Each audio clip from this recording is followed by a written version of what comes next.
John chapter 19 verse 28 to 37. Later, knowing that everything had now been finished, and so that scripture would be fulfilled, Jesus said, I am thirsty. A jar of wine vinegar was there, so they soaked a sponge in it, put the sponge on the stalk of the hyssop plant, and lifted it to Jesus' lips.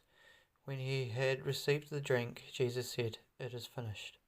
With that he bowed his head and gave up his spirit.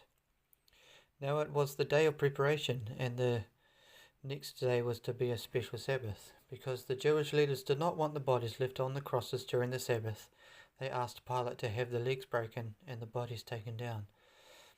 The soldiers therefore came and broke the legs of the first man who had been crucified with Jesus, and then those of the other. But when they came to Jesus and found that he was already dead, they did not break his legs. Instead, one of the soldiers pierced Jesus' side with a spear, bringing a sudden flow of blood and water.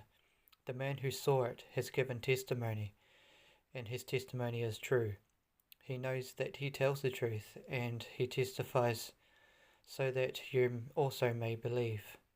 These things happened so that the scripture would be fulfilled. Not one of his bones will be broken. And another scripture says, they will look on the one they have pierced.